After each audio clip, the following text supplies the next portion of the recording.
Yo, what's up, Exiles? I heard some people were struggling, kind of getting a good start on Huntress, struggling working their way through Acts 1 and 2, and I've sort of been having the opposite experience, but a lot of that's probably because I've been messing with all the abilities and kind of comboing them a lot and trying to figure out what feels really good, and I've sort of arrived at something that does feel really good. So I basically just want to share this spear combo with you guys, but I'm also going to show you what you can do before that, from like level 1 to before you even unlock this combo. So the combo is essentially Rake, Disengage, and Lightning Spear, so you can do it really fast. Rake has this really nice dash animation built into it, and if enemies are far away, it'll actually dash really far. So what you're going to do is you're going to dash, and then you're going to disengage, and then you're going to Lightning Spear. So it's Rake, Disengage, Lightning Spear, and you can basically cancel the Rake animation with the Disengage a lot of the time. And so you go in for your instant Rake, you can instantly disengage after that, so you're back at a range, and then you're going to throw, you know, one to a couple Lightning Spears, and then go back in for another Rake. And where this is really going to turn online for us is when we get our first 30 Spirit and unlock Herald of Blood. And this is the new Herald gem that just released yesterday. It's actually really strong with a powerful bleed like Rake. And especially with this combo, the sort of magic of it is when we dash into Rake and immediately disengage, these enemies will follow us, and so they're walking towards us, and so they're going to be bleeding for more as they're moving, and then as they die, they're going to pop and explode on each other from Herald of Blood. It is also a very safe combo because it's super mobile, so you can use it to just be sort of flying around the map. It seems very good for bosses so far as well. I have not died on any bosses yet. You can sort of just kite them around. So this is essentially V1 of the combo. This is the safe, effective, fast, you know, 1, 2, 3 punch you can hit everything with. And kind of just start pumping with that. And then sort of the evolution of this combo is when you get up against some beefier stuff, like some beefy magic mobs or a rare mob, you can add in the parry. And the parry is going to basically like hyper amp the damage of this combo. So basically what you want to do is you want to dive in with your Rake, and instead of instantly going out with disengage, you want to parry first and then disengage. And something that's really cool with parry and Rake that I did on accident is you can actually like animation cancel the end of Rake with parry. So if you look, like any part in your Rake, you can sort of insta parry. And so as you go in for your Rake, as soon as you see the first enemy hit coming through, you can like, you know, basically guarantee your parry off of that.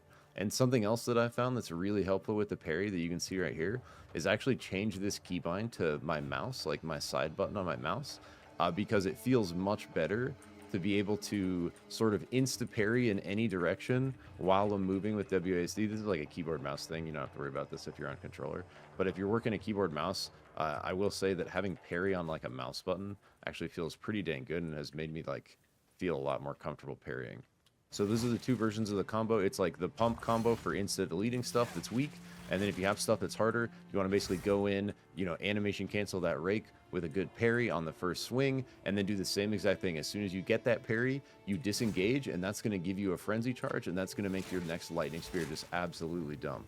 All right, so what do you do from like level 1 till you get to the Fraythorn and are unable to unlock Herald of Blood? Because Herald of Blood and like when you get your first level 3 skill gems, which are Rake and Lightning Spear, that's when this is really going to open up, right? So the only one of these abilities you're going to have like right away is Disengage. And so I actually recommend to starting off, like going from basically level 1 till you get to the Fraythorn and unlock Herald of Blood. Yeah, you should go with this setup where you just have Spear Stab, like your main just poke attack, like melee on your left mouse button. And then you go with Explosive Spear on your right mouse button. And the very first support gem you want to get, so like the very first gem you want to scoop is Explosive Spear. Then the next gem you want to get is Overabundance. And this has kind of crazy synergy with Explosive Spear where this thing has a timer. And you can only throw one of them, but this gem will actually make the timer less, and it'll let you throw a second one. And so this will let you basically double Explosion Spear. And then the third ability you want to get is Whirling Slash. And so your combo is going to basically be starting out, you're just going to be running up poking stuff, but you're always going to open with explosive spears under them. So you're going to kind of like be, as you're running up to kill stuff, you want to explosive spear, you know, be like poking them and waiting for that spear to detonate. And then you can use Whirling Slash as kind of your like entry, same as like the Rake, right? So it's basically you throw your spear under stuff, you Whirling Slash in, you can poke in this, and then you can dive out of it, and that's going to pop too. And this is just like a very basic combo. This is just gonna like an easy way to get you to like effectively get you to the Fraythorn, where you can unlock Herald of Blood, Rake, and Lightning Spear, and unlock kind of the full bleed combo we've been talking about. While you're in this early setup, you also want to get disengaged and just start practicing your parry. So as you're throwing your spears out, you know, diving in and then poking stuff, as stuff goes to attack you, just practice parrying. If you do get a parry, practice disengaging. And before you have a lightning spear, that's going to give you an empowered explosive spear. So if you do get a frenzy charge off of that, a cool little combo you can mess with just for fun. It's not like crazy effective, at least at this level it feels like, but it is really cool, is you can throw an empowered fire spear, and that's going to instantly explode and light the ground on fire. And then if you whirling slash in that, this is going to be on fire. And then if you want to get real crazy, once you unlock twisters, you can huck flaming twisters out of the flaming whirling slash, which is pretty cool. And like scatter shot, if you wanted to rock twisters, scatter shot on twisters makes it feel a lot better. And then even once you do get into the rake disengage lightning spear setup, I still keep the explosive spear because on like big mobs, you can basically double explosive spear under them as you do all your normal stuff, and it's just going to add like a nice little pump to your DPS. So I still kind of will do the double flaming spear even with the normal, you know, rake combo. And also, if you ever miss this disengage, it feels like weirdly easy to miss. Well, you'll get a parry, you'll instantly disengage, and for some reason it didn't hit. If you're ever in a situation like that where disengage is on cooldown for a sec and you have the parry thing, that's when I Fangs of Frost. And I don't do that often, but it's just going to give you a big instant freeze. If you have a parry, you know, the red parry indicator that you can pop and you miss your disengage, you can just go for like a Fangs of Frost and pop it real quick. And then the only other ability that we have right now before our level 5 gems is Spear Field. And this one is basically like a zoning tool that I've used a bit, but haven't been super using it. And so it could be like a really nice kind of way to slow stuff, give you like some sort of zone control if you're struggling with stuff, you know, kind of overwhelming you. And it maims when stuff goes through it, which is like a 30% move speed reduction, reduces their evasion by 15%. So could be like a little like zone control if you need it.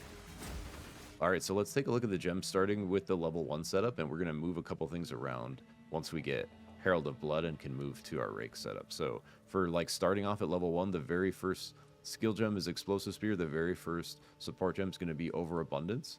And then you can also throw Lacerate in here if you want for like a bleed before we're able to get our rake. But I think the second support gem you should get is going to be Martial Tempo, and you want to put it in just your normal spear stab. Because remember, to start out, we're just going to be explosive spearing and diving in with whirling slash and then spear stabbing stuff. And then you want to pick up Envenom and Blood in the Eyes for your whirling slash, but we're actually going to move these to disengage as soon as we get rake. So for our starting setup, it's going to look basically like this, like these 3 abilities with these support gems slotted in. Pretty simple. As soon as we complete the Fraythorn, get our first 30 spirit, and are unable to unlock Herald of Blood, it's going to look like this. We're going to move Martial Tempo to Lightning Spear. We're going to get Lightning Spear level 3 skill gem. We're going to get Rake level 3 skill gem. And we're going to use that with Disengage to make our combo. So we're going to move Martial Tempo to Lightning Spear. We're also going to get this new Retreat gem and put it into Lightning Spear. We're going to take Rake. We're going to get this new Pursuit gem and put it into Rake, because this is basically a full projectile skill. This is a full melee skill, so they should benefit kind of max value from these 2 gems. And since we're using them together, they're going to like activate each other.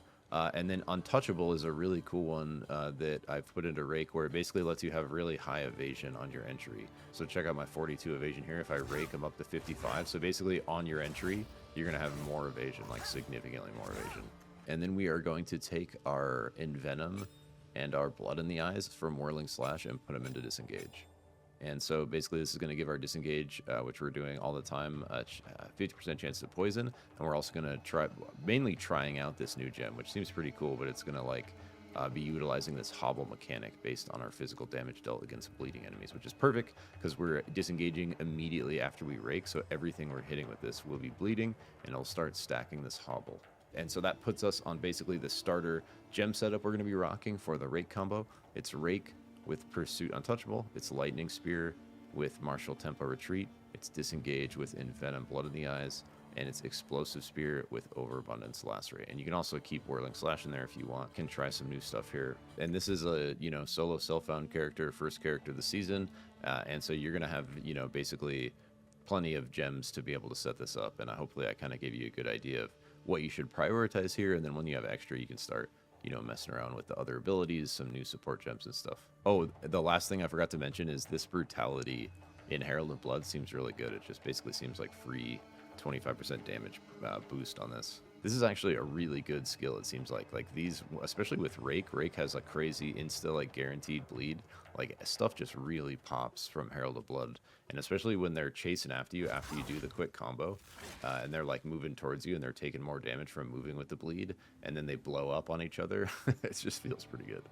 So then super quick, looking at the talents here. We're basically going to want to go attack damage. This is like a preference thing. If you want to go more attack damage instead of attack speed, that's, I think, totally fine. I like attack speed. And then we're going to get Primal Instinct, and we're going to go first into this Stalk and Leap. And this is going to synergize perfectly into the Rake combo, where we're projectiling and meleeing kind of simultaneously. And then you can kind of, these two right here, Eagle Eye and Attune with Nature, you can kind of like ignore if you want, or I don't think they're necessary. But they're kind of just like free right here. So you can get them if you want, or you can use them to kind of continue to path further. But where you want to go after you get Stalk and Leap is just across here through this reflex action to Blur, and then to Cat-like Agility. And that's just a really strong start, like here to here, and then across into here. If you kind of put your first points there, that's going to, I think, give you kind of the biggest bang for your buck as far as like combat power moving in and through Act 1. And then you can choose to pick up these extra kind of defensive ones and accuracy ones if you want, or you can use that to more pathing. I'm going to be working my way and trying these parry and block nodes, and then probably making my way through some of this like counter-stancing, adaptable assault stuff. I am going to make a build link for like my Huntress build that I'm going to continue to update as I play her through the next few weeks. So if you want to kind of stay up to date with what I'm trying and what I'm doing, you can follow that build link on Mobalytics. I will have it in the description. And then for gear, guys, this is like sort of a personal preference, but I really like just like spending like early currency I get to boost my early gear. It just makes the experience more fun, and it makes you able to just crush like faster through the game. And once you get to end game, you're going to be able to farm that stuff so fast anyways that you're gonna like, you can like get it all back if you get there faster, right? So like I really like spending, you know, your first couple alchemies, your first couple regals, your first couple exalteds, like your transmutations, your augmentations, to get some good first items. Like this is a crafted spear, you know, that I just made, and this thing is dumpstering now. It's just really strong, and basically, you know, this is just a free, like it was a blue spear with like one roll, and I think it had the 1 to 3 cold damage, and I, you know, augmented it to a second roll, which I think was the projectile skills, and I was like, oh, that looks good, I'll regal it, and then I got, you know, something else, and then I exalted it, and on the second exalt, I got this 61% increased damage. So then I, you know, why not throw an Artificer's Orb on there? Why not throw some extra physical boost? I think you only want to use an Iron Rune if you have a really good physical roll. I think even this might have been a waste. You're going to get more value out of just straight elemental damage at the very beginning. But anyways, I think it's worth using your early currency, especially for a spear. Like if you find a decent spear, or you can craft up a decent spear, like especially if you find just like one that's in the, once you get one to like level 10, I think it's really worth using those resources. And the other things I would echo that for, this was like my, you know, my only unique drop I've gotten so far, actually a really solid one for this part of the game. The other place that it's worth using resources IMO early is your jewelry, because this stuff kind of scales really well, where this life gen roll base is going to be the same right now as it is like later on. And so you can kind of build these out, and you'll be able to use these for like different characters in the same season too. So, you know, I think it's worth dumping some exalteds into neck. I think this was just like a ring I just got, but I think it's worth, you know, I think this was just a regular iron ring. I think I used, you know, transmutation, then an augment, then a regal, to get it to this. But anyways, my point is I think it's worth sometimes to dump some early power into like jewelry and weapons, and maybe even a buckler if you get a good buckler, to kind of get yourself rolling. And that's going to go a long way to kind of boost you through the early game, so you can get to mid game and end game where you're just going to earn that currency back really fast, right? So just so you can see, like, here's my buckler, here's my gloves, my belt, my feet, boots, flask, this bow that I'm not using, I'm just holding because it's cool. And the other thing is, like, early on, I don't really think it matters yet whether you go armor, evasion, energy shield. Like, basically just go with whatever good pieces you can find. Like, if you find a good roll on an armor piece like this, like, just go armor for now. You know, and same thing if you find, like, a good energy shield roll on something. You know, this, if you find any kind of boots with move speed, you want to take those. Just a couple little things like that I think are helpful. Boom, and that's it for this one. So I hope that was enough to sort of help get you started on Huntress, help you kind of understand how to combo some of the early abilities and take advantage of this early power without even having to use the parry. If you're starting to get good at using the parry, it's basically just going to boost the damage and power potential of everything we were just talking about. With that, I just want to thank you so much for watching, remind you to take care of yourself, and keep grinding. Catch you in the next one. Peace.